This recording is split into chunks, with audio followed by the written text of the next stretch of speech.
This episode is sponsored by Victory Grips.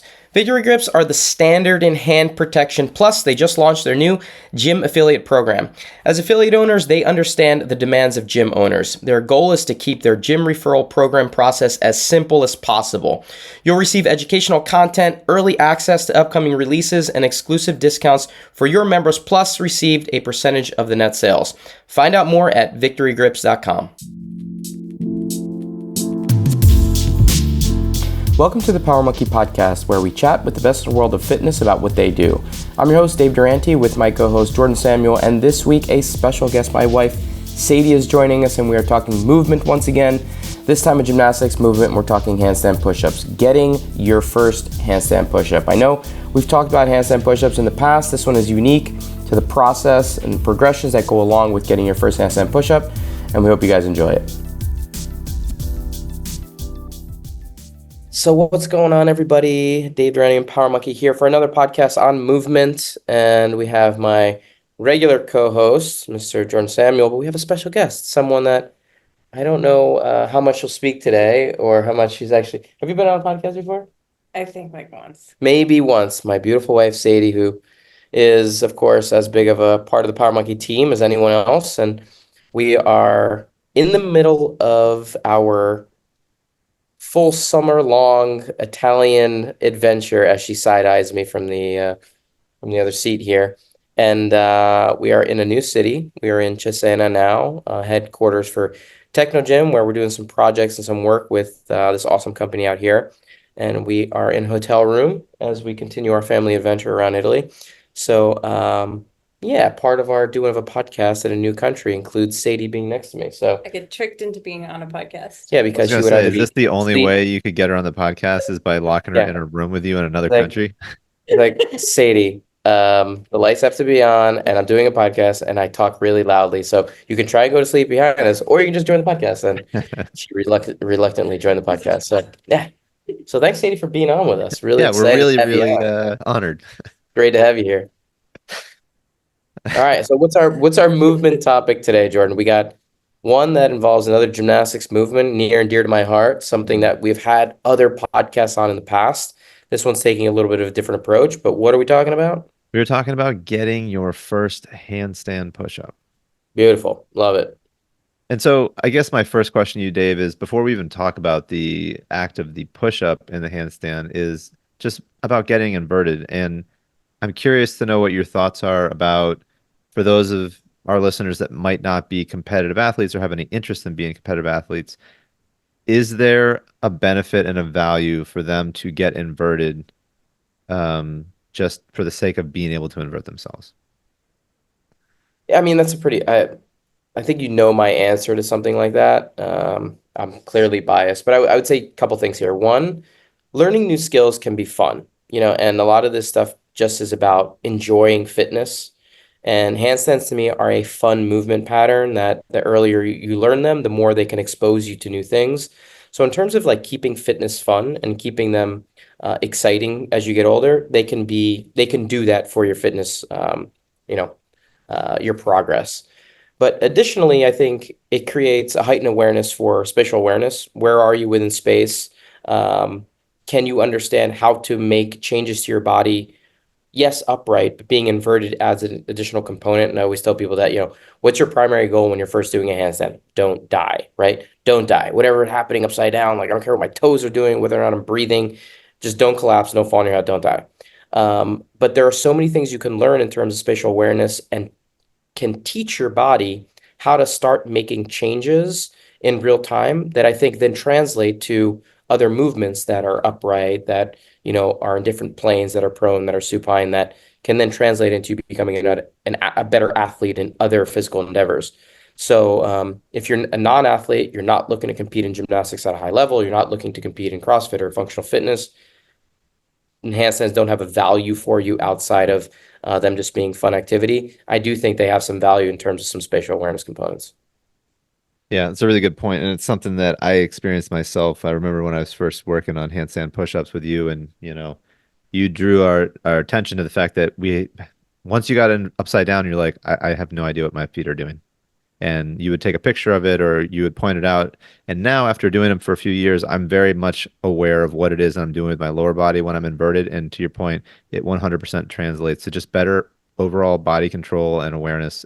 So it's something that I've personally experienced, which when you've originally said it years ago, I was like, that doesn't really make sense, but it 100% is how it played out. So, Beautiful. Love hearing that. Say, did you agree?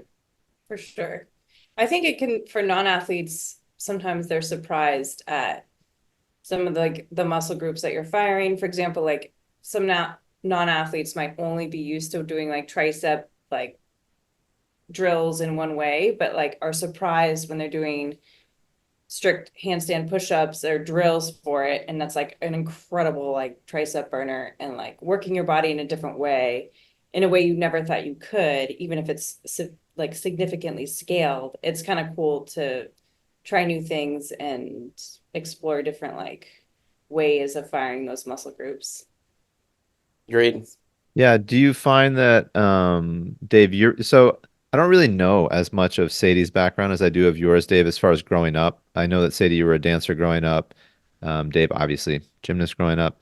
But Sadie, outside of the dancing, I don't know much of your fitness background. So I guess this question could be interesting for the both of you. If somebody is not a person who has a background of getting inverted as a child, Dave, you clearly did as a gymnast, you were upside down all the time. And then as they become older in life, what are some of the things that you see as huge limiters for them when they're trying to get inverted for the first time as an adult? And Sadie, were these things that you experienced as well when you tried to get upside down later in your life, or was the fact that you had such a dance background that's so like complete with body awareness and movement that it wasn't that much of an issue for you? It actually was an issue for me. The first time I really did handstands or trained handstands was when I met Dave. And we were trading sessions on aerial lessons for handstand lessons. And I was getting inverted for the first time, like truly working my handstand. And what I noticed was that I didn't have full range of motion in my shoulders. And it actually took me a while to figure that out, because I thought with everything that I had done, I had really great flexibility, I have really great mobility, but there's actually like a limitation to get my arm from dance. It's a lot of like just a slight angle to full extension. I didn't have that range. Hmm. And so it's taken me a while to build the stability and the support and the strength in a full range to be actually like comfortable in a handstand position, which I thought would come really naturally to me. And just as a kid, I did some acrobatics, but I really never trained my handstand as much as Dave did. And so that was a huge limiting factor for me.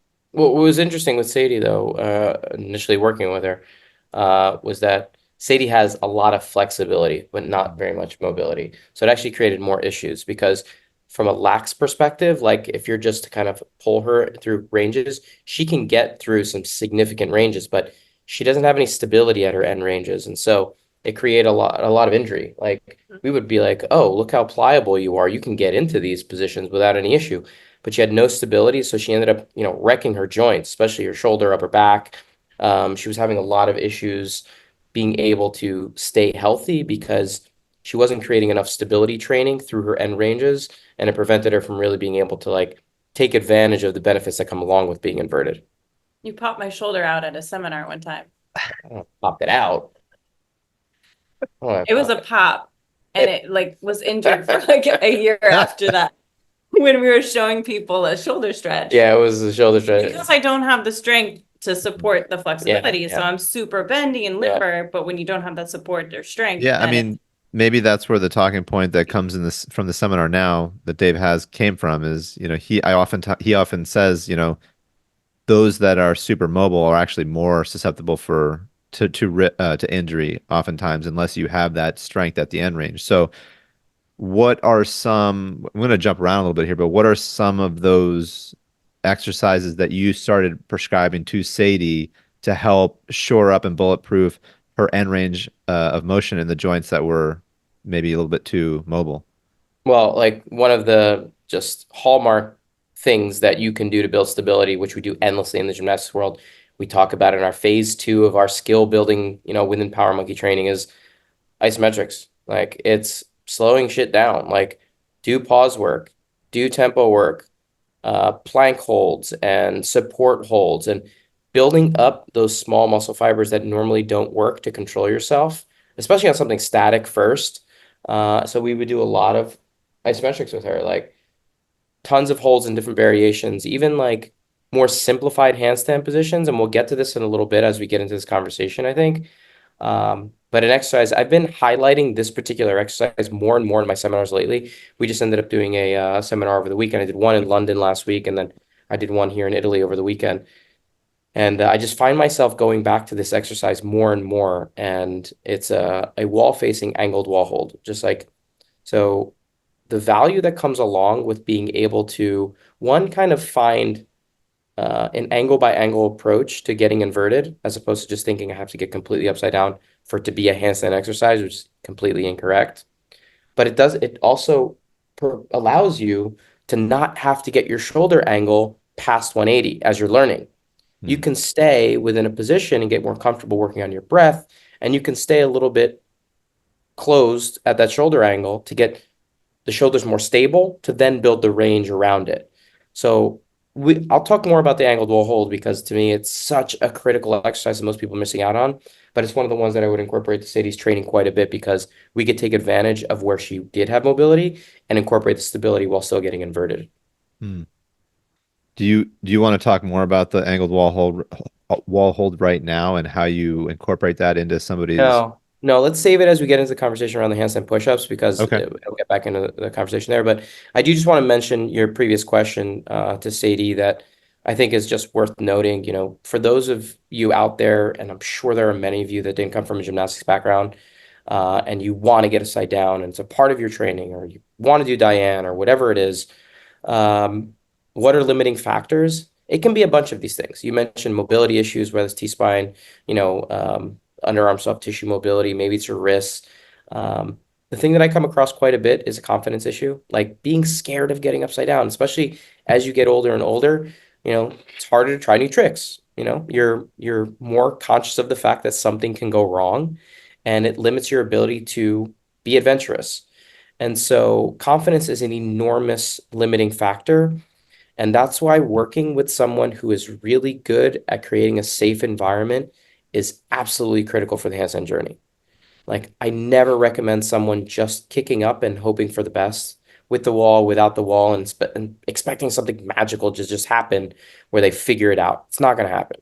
In fact, if you have a combination of these things where strength is also an issue and mobility is an issue, there are other things that are going to happen. You're going to collapse. You're going to create more of a fear. You're going to get hurt. And so I highly recommend that if mobility, if strength, and especially if confidence is an issue getting inverted, try to seek out someone that can help you create a comfortable and confident environment for you to get upside down. And that means working with a partner and working with a spotter that can get you hands on with you and say, you know what, no matter what you do, I got you. I got you. And so they'll be able to create an environment where they'll give you a progression that's appropriate for your starting point and then build you up from there. Do you agree? Yeah, for sure. I mean, not for nothing, but I think that our handstand basics journey in the app is one that kind of can walk people through that journey that you're talking about, where it's progressing people in a safe and in a way that helps to build confidence at the same time. Absolutely. And that program in the Power Monkey Training app is the only one that's a follow-along program. So I'm guiding the classes. It's 3 days a week. And within each of the classes, there are three progressions. There's the one that I'm doing, and then I have two assistants that are doing two scaled versions.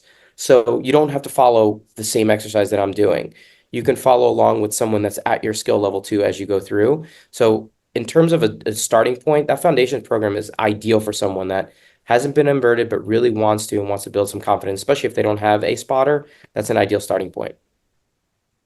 So going from inversion, being inverted to incorporating the handstand push-up component of that, it's not a small step to take. And I'm curious in your mind, what is something that you oftentimes see people skipping when they're trying to work towards their first handstand push-up?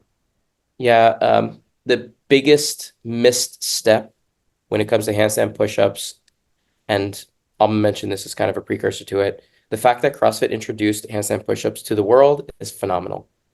I'm very grateful for rings and bar work, and I do CrossFit myself on a very regular basis, and so I want to preface that. But an enormous mistake that was made when it comes to handstand push-ups was that they were only done back to wall, and it was the only variation that was given to people from the beginning. And so people new to handstand push-ups learned a movement pattern that doesn't translate to any other handstand push-up other than a back to wall handstand push-up. So what ended up happening is that patterns were created that were very poor. So what am I saying there? When you're doing a back to wall handstand push-up, one, you're in a severe arch. And that arch does not translate to any other variation of handstand push-up other than a back to wall assisted handstand push-up.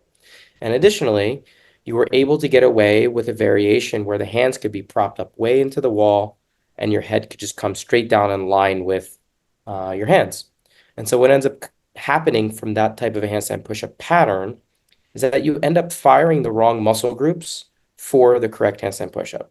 So people are doing thousands of reps of handstand push-ups and not understanding how to actually activate the correct muscle groups for anything that translates to another variation or harder variation. And if anyone's ever listened to this podcast, you should know by now that we train everything towards the highest level version of that particular movement.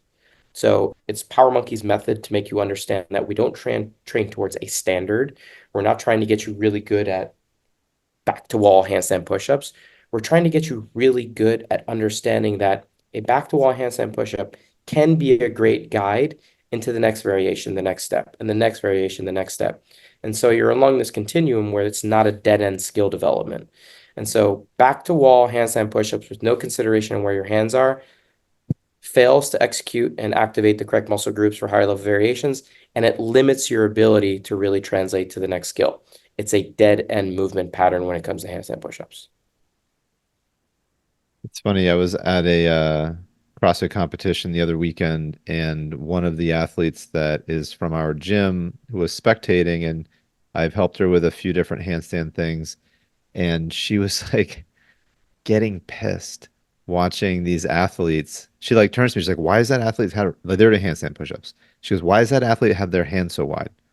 I'm like, well, because they're allowing them to and they're shortening the range of motion. She's like, that's I don't like that at all. She's like, well, look at this girl over here. Her arms are even wider. And I'm like, and so I was like, well, yes. And so we talked about it a little bit, but the fact that she recognized it was actually a good thing, you know, and but it made her angry. It was kind of funny.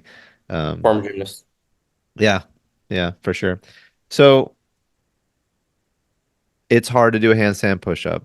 It's even harder, maybe that's not the right word, but it's hard to do it correctly as well. What is your opinion about, and I know the answer to this, but I'm gonna ask anyway. What's your opinion about an athlete who's trying to get their first handstand push-up? They're struggling with it. They're even trying to keep their hands in that good tripod position and get that good tricep activation, but they're not there yet. But they want to do it in a workout. Should they be kipping that handstand push-up in order to make up for that gap until they're able to finally do a strict handstand push-up? Where are you on the kipping in the whole continuum of building your handstand push-up? We've beat this one to death. Have we? We've had like 3 or 4 podcasts specifically of me ranting about kipping handstand push-ups. So I think people know at this point where I stand on kipping handstand push-ups. I'm not a fan. I don't think they should be done, especially by someone that is not looking to compete, and especially by someone that's not looking to compete that can't do a strict first. So if you're an athlete out there just looking to get through a workout as fast as possible, but don't have the strength to be able to strict handstand push-up, there are other options than just doing kipping handstand push-ups. Sadie, what do you think about that? I mean, that's where I'm at. I'm not gonna, Wait, you do kipping handstand push-ups? no, I'm not Oh, gonna, okay. I'm not gonna kip and just land on my head and think that that's Yeah. gonna be But Dave, it takes so anyway. long to get a strict handstand push-up. To go from 0 to 1 is got to be, like you said, what, like a year It sometimes for take, somebody to I build mean, that amount of strength? it depends. Obviously, someone's starting point. It depends on your lever length. It depends on your starting point. But it takes a very long time. I'm working with some athletes remotely right now, and a couple of them have the goal of working on handstand push-ups, and they've been very diligent about their training and doing all the things that I've been asking, and they're making very, very slow incremental progress. And um, for the most part, it has to do with not having ever truly activated or used triceps in their pushing actions as much as they need to. And the tricep is really the missing link for the handstand push-up for most people. It becomes so anterior delt, front of the shoulder dominant for so many people that as soon as you start to change the position and make sure that they're kind of working more towards the tripod, head out in front of hands type of setup that we like to work towards, it throws people for a loop. It's like they start completely from scratch again. And it takes an extraordinarily long time to be able to build the triceps to a point where they become strong enough to be able to understand and recognize the movement pattern. They kind of act as brakes, to be honest with you. Your triceps act as brakes to guide yourself into the position. Especially, they work a ton on the negative side. They work a ton when you're in the headstand balancing.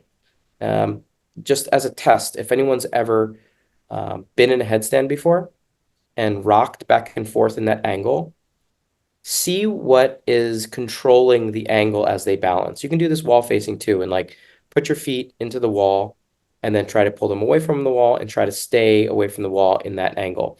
Your triceps are doing all the work. Your triceps act as your brakes to be able to find this angle. And so if you don't have that strength to be able to control the position at the bottom, control the descent, it's something that just takes an extraordinary amount of time, not only to build the strength, but then also to control it. So my recommendation is to do more push work in general on a regular basis first, just to get the movement pattern and the triceps to be working in your favor.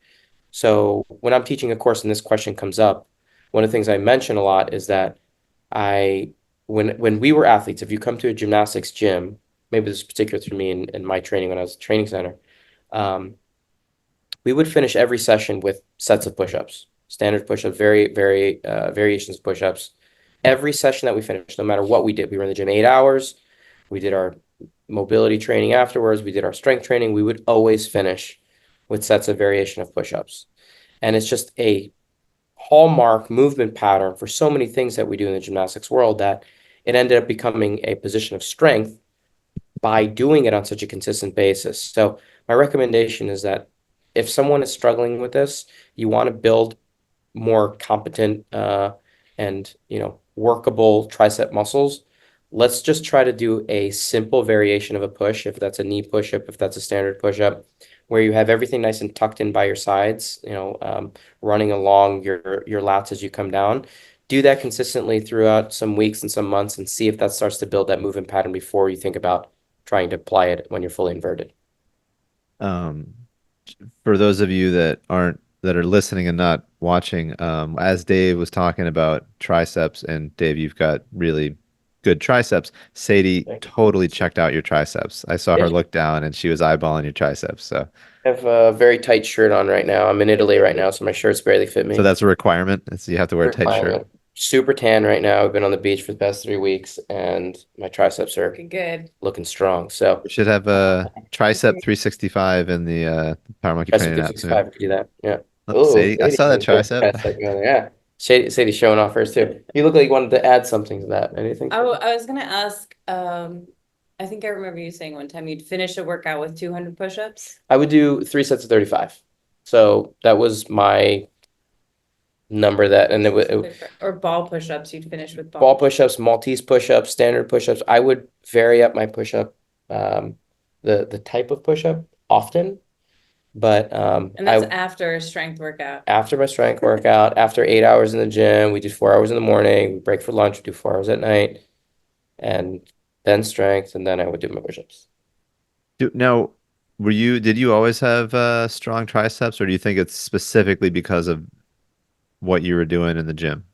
I wasn't a particularly strong gymnast when I was younger. I hit puberty much later. Didn't really kick in terms of height, but ever. But I continued through puberty through college. And so yes, Sadie laughing, I think can't finding keep gets me I fired. can't keep a straight face watching her in the background. Is it the eating of Nutella cookies in the background that's getting you, or? This is an That's making ad me for everything jealous, but Italian. Pellegrino and Nutella cookies. Breakfast of champions. Midnight snack of champions out here. so Uh, yeah. um okay, we talked a little bit about some of these other pressing exercises that you do, and this might be a good segue into you talking about what are some of your favorite ways to scale the handstand push-up, whether in a WOD or just outside of a WOD to help people work through progressions. And is that a different, are those two different things? Yeah, that's a good question. One thing I mentioned before in terms of what a scaling option should really do, in my mind, is scaling option should always mimic the same movement pattern that you're trying to achieve within the workout. So I'm not a huge fan when someone like scales handstand push-ups with like wall walks, and it's like it's an inverted position, it's all inverted, and it's helping them. It to me, it has serves very little purpose in terms of giving that person the ability to understand what's really being fired and how do I create good movement patterns. So one, it should mimic the same movement pattern, and then two, it should create as much of a full range of motion as you possibly can. Not always, but I think there's value there to create full range of motion. So stacking six ab mats up against the wall just so you can do Diane in, a minute and a half with no range at all is also not a great scaling option when it comes to handstand push-ups. Um, Starting point, I love starting out with some strict press work, dumbbell specifically, but always starting out in a position where the elbows start and finish at 90 degrees. So like the hands are in line with your head as opposed to in a full front rack position, because that's mimicking more of the tripod. So we can get more reps under our belt in terms of how far apart our head from our hands need to be before we get back into that handstand position. So if you are scaling with strict press, one I prefer with dumbbells, so you have independent weight, but always coming to starting and finishing from a position where the elbows are at 90, so it mimics more of that head being on the ground position. From there, pike push-ups or downward dog push-ups, that kind of position. I think anyone who's ever tried those probably recognizes how difficult they Yeah, they're are. hard. They're super difficult. And in some cases, they're as hard as for on the tricep, if your tricep is weak, as being fully inverted. So I normally use those for people that are really frightened to be fully inverted, but might have the tricep strength to be able to push through. So it depends on your particular limitation in using that one. But that one can be scaled even further and applied to almost everyone across the board. And I think it's a really good starting point. And the only change there is shortening the lever. So the same starting position can be in play where your feet are on the ground and then your hands are in the ground in a big pike. Then you bring your knees down to the ground first, you shorten the lever, and then go down into the head, touching the ground out in front, creating that tripod. So it ends up being basically from the knees, but I always like to push back to the same position, starting and finishing on the feet, just to kind of get the shoulders to be as open as possible. I think it helps create more of an open shoulder position that you would mimic in a true handstand. And then from there, get more and more inverted, feet on a box, get more elevated the way someone would normally scale it. But we want to make sure that those initial ones are really set in place with some more intention. I like it. My favorite is Um, knees in a box. Knees in a sorry? box, I feel like it's like the easiest knees in a box. Yeah. And then stacking hips over shoulders over wrists, tripod position, but doing it with tempo. That's like my go-to is feeling like you have absolute control over the action and it's like slowly lowering to your head. It's like such a vulnerable position. Most people really feel uncomfortable. I feel uncomfortable. So going with like extra tempo from knees in a box is like where I feel the safest and most comfortable in that position. Yeah. And like you're never gonna just bail out on your head. You feel like complete control over the action. Yeah, I think that's such a good point. And I brought this up before on other podcasts when we talked about this is there's a lot of times when I will have athletes choose a scaling option without an ab mat on the floor, Mm. which will force them to make sure that they're guiding themselves all the way down to the bottom, as opposed to knowing that they have a cushion where, I'll lower and then I'll just release and let my head hit the ground because I know I have something to soften the blow. And so by taking that out and just saying, hey, you have hard ground below you, choose a scaling option that's going to force you to do the tempo and to do the control that you need to make sure that you're lowering yourself down with control. So it puts a little bit more of a break on an athlete just by making them go to the ground that doesn't have a cushion there. And that might be an option that you use more for accessory work, or would you actually have them use no cushion in like a WOD setting? Well, especially tempo work. Tempo work, normally I would prefer be done as a strength session, Mhm. where someone can really key in on what the intention is of doing things slow. And when you throw like 3, 2, 1, go as fast as you can, but on this movement, you're going to go slow out to someone, it's very difficult to understand what the intention is of the workout. Am I supposed to go fast? Am I supposed to go slow? What am I getting out of this? So, especially at first, when you're introducing tempo and pause work, do it as a standalone piece, and especially when someone is fresh.